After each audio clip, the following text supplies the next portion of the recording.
देखो, सरकार का एक कार्यक्रम चल रहा है, डायल फ्यूचर कार्यक्रम। आपने सुना होगा इस कार्यक्रम में, अभी भी या बैनर वगैरह लगे हुए हैं, हम बार बार आपको अवगत करा रहे हैं, बता रहे हैं, जानकारी दे रहे हैं। क्यों चलाया है डायल फ्यूचर कार्यक्रम? सरकार क्या चाहती है?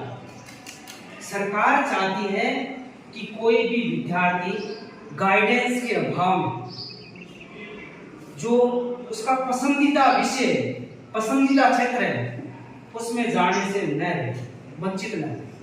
क्योंकि सरकार ने देखा कि ग्रामीण एरिया में या एरिया में बहुत सी जगह क्या होता है कि बच्चा पढ़ना कुछ चाहता है, घर वाले जबरदस्ती उसको क्या दिला देते हैं या इधर उधर से कुछ वैसे। तो सरकार ने कहा कि क्यों ना, हमारे पास पूरी टीम है टीचरों की, तो प्रत्येक गवर्नमेंट स्कूल में जो सीनियर सेकेंडरी है 10वीं के बाद बच्चे को प्रत्येक स्कूल में एक अध्यापक नियुक्त किया जाएगा कि वो बच्चे को बताए कि तेरे को करना क्या है, तेरा कैरियर किस क्षेत्र में बेटर है, वो उसकी रुचि जाने, वो उसका फील्ड जाने, वो उसका क्षेत्र जाने। तो यही मेन मंशा है कि सरकार मतलब बच्चों की जो मुख्य प्रतिभा है, उसकी जो मौलिक प्रतिभा है, उस प्रतिभा को सरकार आगे लाना चाहती है। बच्चे को मान लीजिए रुचि साइंस में और धकेल दिया गया कॉमर्स में या आर्ट्स में या एग्रीकल्चर में, अब बच्चा अपनी जिंदगी भर ये गम लेकर घूमेगा, ये मला लेकर घूमेगा। मैं तो डॉक्टर बनना चाहता था, कहाँ इंजीनियर बना दिया, कहाँ टीचर बना दिया, मैं तो प्रोफेसर बनना चाहता था, कहाँ लेक्चरर बनकर रह गया। मतलब वो मला दूर करने के लिए सरकार ने ये कार्यक्रम शुरू किया है, डायल फ्यूचर कार्यक्रम, जिसमें हमारे विद्यालय में भी हम लोग लगातार आपको गाइडेंस दे रहे हैं, आपको जानकारियां प्रदान कर रहे हैं कि आपको आगे करना क्या है। आप 10वीं बोर्ड के बाद नेक्स्ट क्लास में आए, आपको हमारा बताने का मकसद यह है कि सर आपको पहले क्या करना है, अपना स्ट्रीम चूज करना है। और मुख्यतः हमारे 3 स्ट्रीम चलते हैं, चौथा एग्रीकल्चर होता है मुख्यतः। जैसे एक स्ट्रीम चलता है आर्ट्स, सेकंड कौन सा चलता है, कॉमर्स, और थर्ड चलता है विज्ञान। और कहीं कहीं जगह चलता है एग्रीकल्चर, है ना। अब आर्ट्स में भी बहुत सारे विषय होते हैं। ये क्या है, ये वैकल्पिक है। 2 चीजें आपको देखो, एक तो हिंदी अनिवार्य और सेकंड अंग्रेजी अनिवार्य। अनिवार्य का मतलब क्या होता है कि आपको ये पढ़ना ही पढ़ना है, आप इनसे बच नहीं सकते। भले ही आप इनमें से कोई भी चीज ले रहे हो, आपका स्ट्रीम चाहे आर्ट्स हो, चाहे कॉमर्स हो, चाहे विज्ञान हो, चाहे एग्रीकल्चर हो, आपको ये 2 सब्जेक्ट पढ़ने ही पढ़ने होंगे। ये 2 सब्जेक्ट लेने हैं, मतलब ये आपके लिए जरूरी है, ये अनिवार्य है, इसको आप टाल नहीं सकते। अनिवार्य का मतलब क्या होता है, जिसको टाला ना जा सके। ये आपके सामने रहेंगे, चाहे भले ही आपको कितनी हिचकियाएं, कितनी उबासियाएं, आपको ये क्या करने होंगे, पढ़ने ही होंगे। तो ये 2 हो गए। अब आप इन वैकल्पिक जो स्ट्रीम है, इसमें अलग अलग विषय होते हैं। जैसे इसमें मान लीजिए उदाहरण के तौर पर इतिहास, भूगोल, हमारा सब्जेक्ट कौन सा है,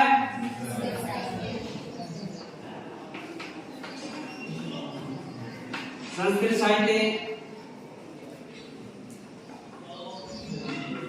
हिंदी साहित्य, राजनीति विज्ञान,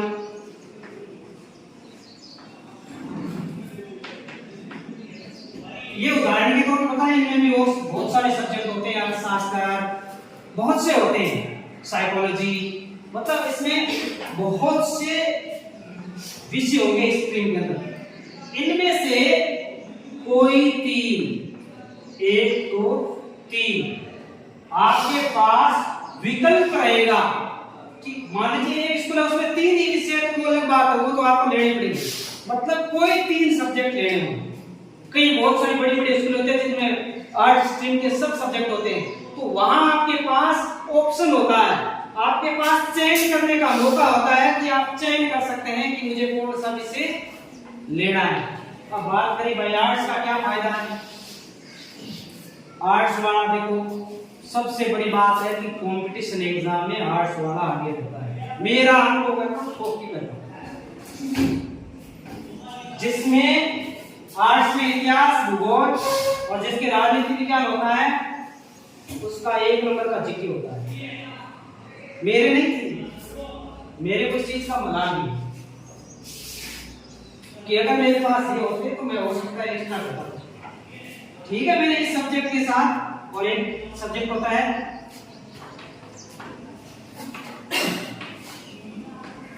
अंग्रेजी साहित्य, मैंने इन 2 सब्जेक्ट के साथ अपनी जिंदगी को जहां ठीक ठाक ढंग से पहुंचा दिया है।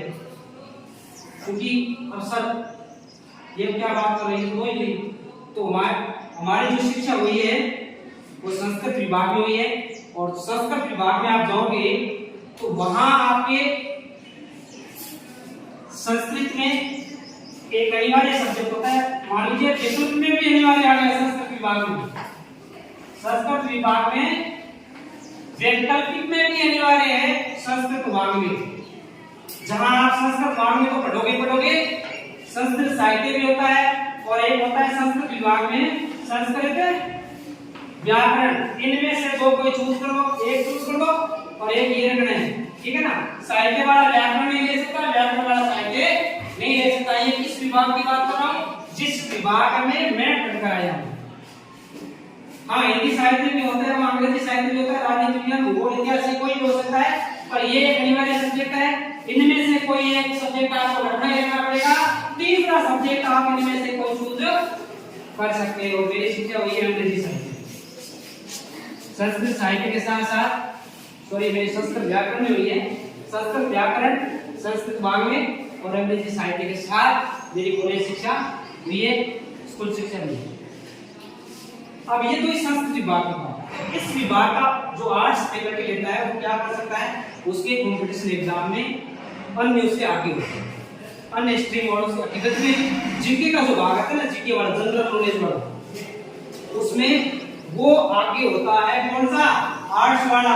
और जिसमें आर्ट्स में भी जिसके पास इतिहास, भूगोल और राजनीति विज्ञान है उसके लिए सोने पे सुहागा होता है।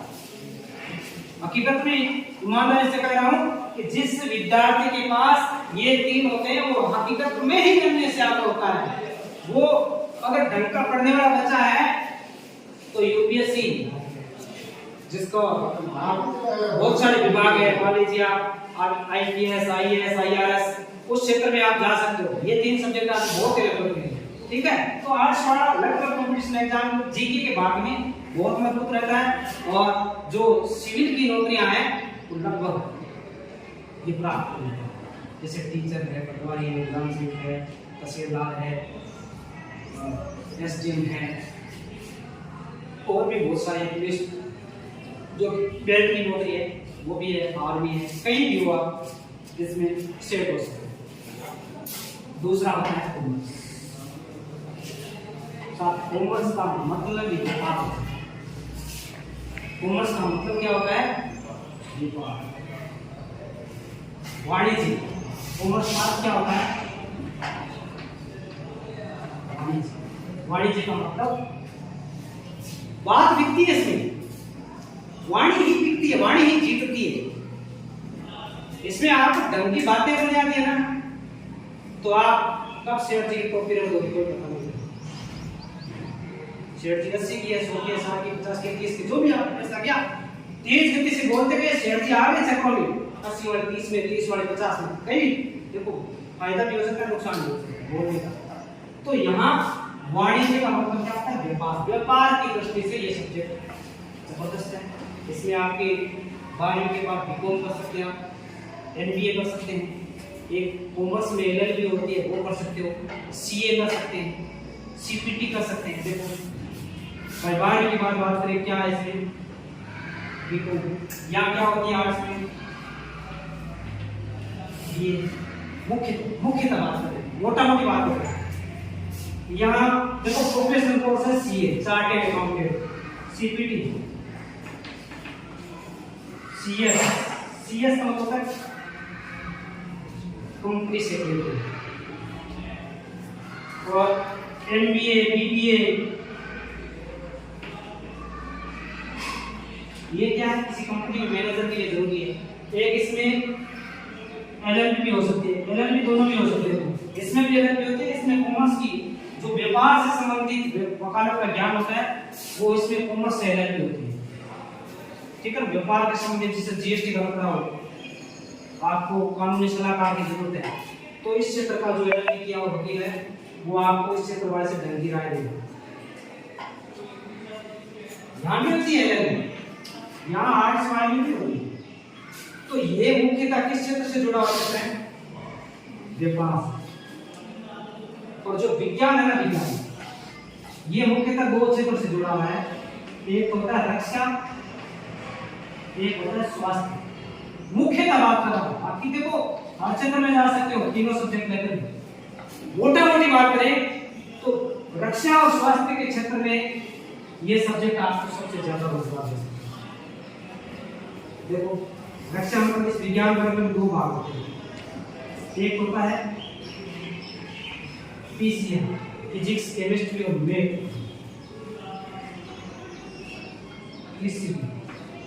फिजिक्स, केमिस्ट्री और बायो। अब पीसीएम आप देखो बायो विभाग, आईआईटी कर सकते हैं। आईआईटी के क्या करना पड़ता है, एक एग्जाम होता है जेईई, पूरे भारत में टॉप करना पड़ता है, सबसे मुश्किल एग्जाम माना जाता है पर पढ़ने वालों के लिए कठिन एग्जाम है, पर पढ़ने वालों के लिए कभी कोई चीज नामुमकिन नहीं होती, कोई भी चीज पढ़ने वाले के लिए नामुमकिन नहीं होती। तो इस क्षेत्र में आप एनडी में जा सकते हैं। आपकी रुचि अगर रक्षा क्षेत्र में देश की आर्मी में सेवा देने की है तो एनडीए एग्जाम कराता है अपने स्तर पर, अपने स्तर पर एनडीए एग्जाम कराता है और फिर एनडीए आपको ट्रेनिंग देता है। एनडीए जो आपको डिग्री है आईआईटी वगैरह जो भी एनडीए के क्षेत्र जिस क्षेत्र में आपको ले रहा है उस क्षेत्र की डिग्री दिलाता है और वहां से आपको आर्मी में अफसर बना के देता है। मुख्यतः ये रक्षा से जुड़ा हुआ विषय। इंजीनियरिंग होती है, इसमें बीटेक कर सकते हैं, पॉलिटेक्निक कर सकते हैं, पॉलिटेक्निक यहाँ की इस आर्ट्स वाला भी जैसे 10वीं के बाद सीधा ही कर सकते हो, पर ये जुड़ा हुआ है इस क्षेत्र से क्योंकि इंजीनियरिंग। ये देखो फिजिक्स, केमिस्ट्री, बायो। बायो का मतलब क्या होता है, शरीर। क्या होता है बायो? शरीर, बायोलॉजी, शरीर विज्ञान। ठीक है, तो शरीर मतलब शरीर को कोई नहीं पूछता बीमार होने के लिए, कोई नहीं पूछता। अपना थकान महसूस होती है तब यार अरे क्यों चला इतना, रात को क्यों नहीं सोया, रात को 2 बजे तक। शरीर ने थोड़ी कहा तू जाग करे, आपने शरीर के ऊपर से जो अपना वो है ना रुतबा वो दिखाया है। तो ये शरीर क्या है, शरीर मतलब आप अगर शरीर में कोई डिफॉल्ट आता है, कमी आता है, तो इस क्षेत्र के जाने माने जो विशेषज्ञ है वो आपकी सेवा करते हैं। जैसे डॉक्टर बनने के लिए क्या करना पड़ता है, एमबीबीएस, और इसके लिए नीट का एग्जाम। क्या होता है, नीट का एग्जाम।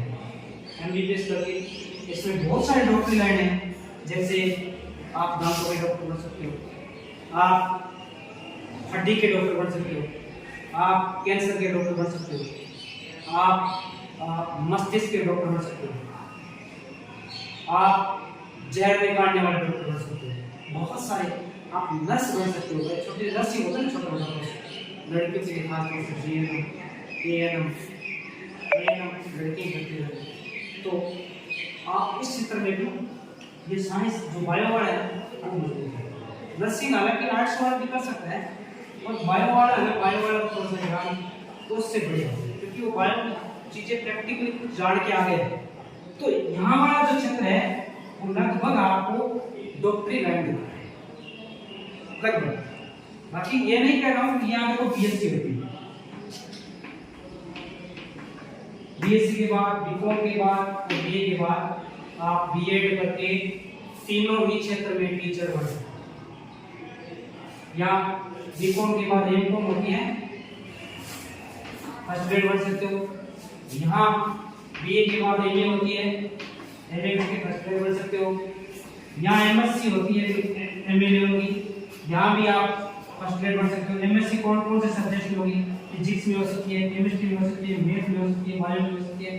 तो ये आपके पास ये नहीं है कि यही मौके दे रहे हैं। यहाँ बीएड जो कि प्रोफेशनल डिग्री है, कौन सी डिग्री करना है आपको? ये करने के बाद आप इस क्षेत्र के टीचर भी बन सकते हैं। अगर आप नेट या सेट कर देते हो, क्या कर देते हो?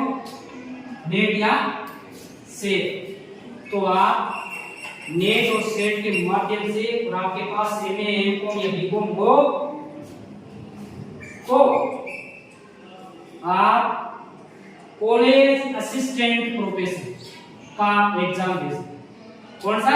College assistant professor. इस प्रोफेसर के एग्जाम के माध्यम से आप कॉलेज में बच्चों को पढ़ा सकते हैं।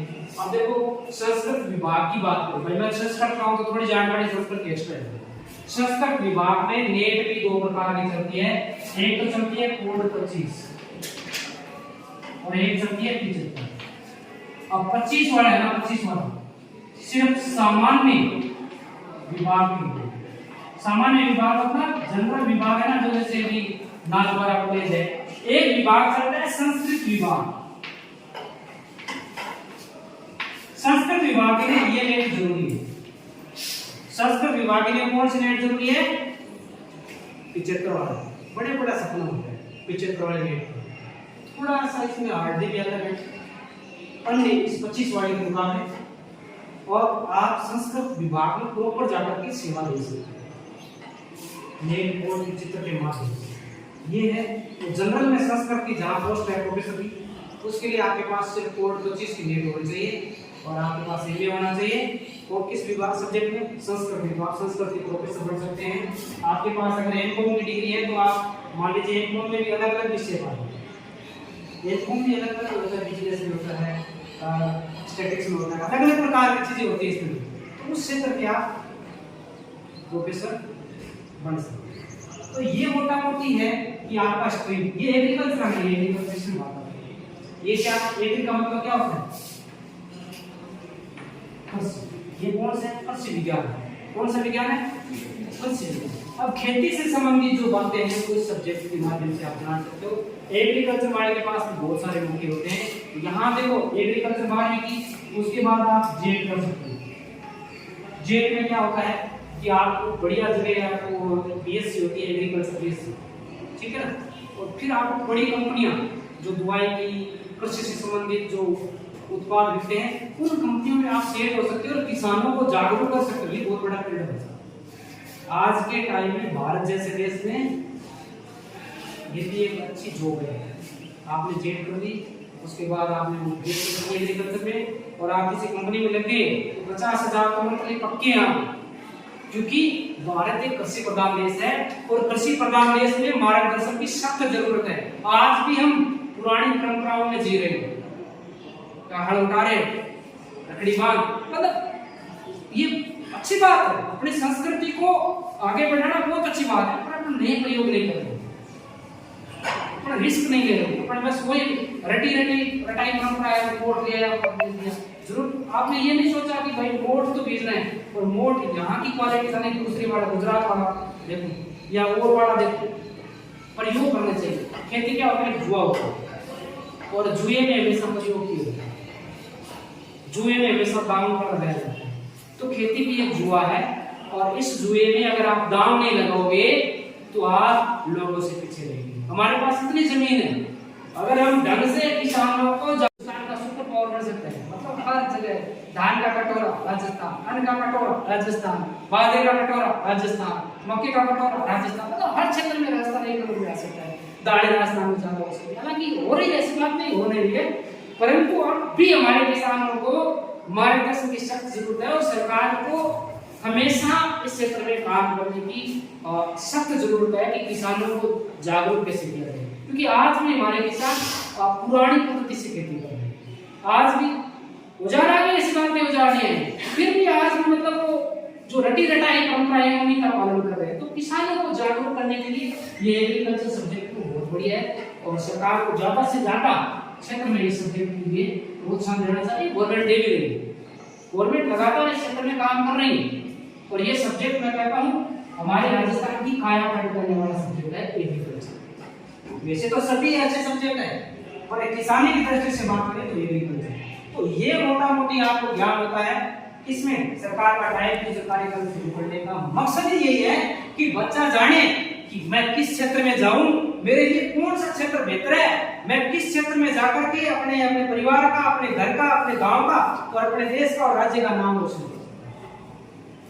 तो समझ में आई बात कि डाइट फ्यूचर क्यों शुरू किया गया। डाइट फ्यूचर का मतलब ही यही है कि आपको समझ आए कि मुझे किस क्षेत्र में जाना है, मुझे किस क्षेत्र में बढ़िया करना है, किस क्षेत्र में पीछे रहना है। अब भाई पीछे रहने का मतलब अब आर्ट्स वाला बच्चा है, वो आर्ट्स में ध्यान देगा तभी उसका कैरियर बनेगा। वो अगर विज्ञान में इन चीजों में ध्यान देने लग जाए, फिर क्या होगा, वो पिस जाता है। तो एक क्षेत्र के इतने जबरदस्त विशेषज्ञ बनो। आर्ट्स पढ़ रहे हो, इतिहास है, इतिहास में आपसे बेहतर कोई ज्ञानी नहीं होगा। ये इरादा रखो कि मेरे पास इतिहास सब्जेक्ट है और मैं इतिहास में बेस्ट हूं। अब जैसे मैं दावा करूं, मैं साफ तौर पे कह सकता हूं कि मैं राजनीतिक विज्ञान को संस्कृत से ज्यादा जानता हूं। संस्कृत मेरा पर्सनल सब्जेक्ट है, पर ये क्या है, मेरा रुचि का सब्जेक्ट। इसके जो इंटरेस्टिंग सब्जेक्ट, मतलब इंटरेस्ट, मेरे को रोजगार देने वाला मेरा मुख्य सब्जेक्ट है संस्कृत साहित्य। मेरा जो शिक्षा का सब्जेक्ट है वो अंग्रेजी साहित्य, जिसमें मैंने बीए, बीएड, एमए किया है। पर कंपटीशन एग्जाम की तैयारी करते करते मेरा रुचि का सब्जेक्ट बन गया राजनीति। कौन सा बन गया? राजनीति। क्योंकि मैं इसकी किताबें पढ़ता हूँ, संस्कृत तो पढ़ते हैं क्योंकि मुझे आपको पैसा ज्ञान देना है, और मेरे बच्चे बढ़िया बने। आपने देखा होगा कि प्रति बार 27 बच्चे थे और 24 बच्चे 75+ थे, एक आध रह गए कोई भूल चूक से। 24 बच्चे 75+ थे। और दूसरी बात है, वो हमारे 3 साल से बुक नहीं आ रही, बोर्ड पे लिखाता हूँ पूरा का पूरा सिलेबस। सिलेबस की लाइन है ना, उसको मैं नोट्स टाइप में बोर्ड पे लिखाता हूँ। आप अपने जो पुराने भाई बहन पढ़ के गए उनकी कॉपी चेक कर लेना, बोर्ड पे पूरा बात है। किताबें नहीं आ रही है 3 साल से, फिर भी मैंने कभी शिकायत नहीं की परिस्थितियों से। अपने पास परिस्थितियां हैं, अपने भाई किताब से बड़े अब किताब लिखने वाला कोई आदमी होगा, मैं भी एक आदमी, तो क्यों मैं यहाँ लिखूं? ठीक है, मैं किताब तो नहीं लिख सकता अभी, पर मैं यहाँ बोर्ड पे आकर तो बच्चों को लिखवा सकता हूँ। तो ये सोच रखिए कि परिस्थितियां कैसी भी हो, हार नहीं मानेंगे, रार नहीं मानेंगे। तो आपका इंटरेस्ट एक सब्जेक्ट में बढ़िया होना चाहिए, उस सब्जेक्ट के आप मास्टरमाइंड होना चाहिए। उस सब्जेक्ट में आपसे कोई पूछे तो आपका तुरंत हाजिर जवाब होना चाहिए। ये इंटरेस्ट होगा, जिसमें आपका इंटरेस्ट होता है ना, उसमें हाजिर जवाब होता है। उसमें वो फिर ऑटोमेटिक नींद में सोता रहता है तो भी उसके जवाब नहीं पड़ते हैं। और कौन सा क्या कह रहे हैं, एक क्या कह रहे हैं, मतलब ऑटोमेटिक नींद में ही वो जवाब देता है। डाइट फ्यूचर में आपका इंटरेस्ट ही जगाया जाएगा, आपके इंटरेस्ट के अनुसार ही आपको ढाला जाएगा, उसी सांचे में आपको उतारा जाएगा जहां आपका इंटरेस्ट सेट होगा। समझ में आई बात? समझ गए डायरेक्ट फ्यूचर क्या है? कभी कोई जानकारी पूछे गांव वाला भी आप दे दोगे कि साहब डायरेक्ट फ्यूचर में हमें ये बताया जाता है, या जिस सब्जेक्ट में हमारी रुचि है उस सब्जेक्ट का हमें ज्ञान कराया जाता है कि हमें आगे जाकर के कौन सा सब्जेक्ट लेना चाहिए, क्या प्राप्त कर सकते हैं। भाई अगर मान लीजिए आपने सुन लिया विज्ञान, अब विज्ञान सुन लिया, आपको अगर मैं जानकारी नहीं देता भाई विज्ञान में ये हो सकता है, तो आपको ये तो जानकारी नहीं रहती, ये तो जरूर रहती कि मैं साइंस लूंगा और साइंस में पढ़ूंगा, तो ये थोड़ी पता था कि साइंस में आगे जाकर के मैं क्या कर सकता हूँ। आगे कैरियर, मतलब आपके कैरियर की गाइडेंस देना ही सरकार का मकसद है कि आप इस क्षेत्र में जाइए, इस क्षेत्र में ये मिलेगा, इस क्षेत्र में ये मिलेगा और इस क्षेत्र में ये बेटर करोगे। ठीक है ना, समझ में आ गया? Thank you.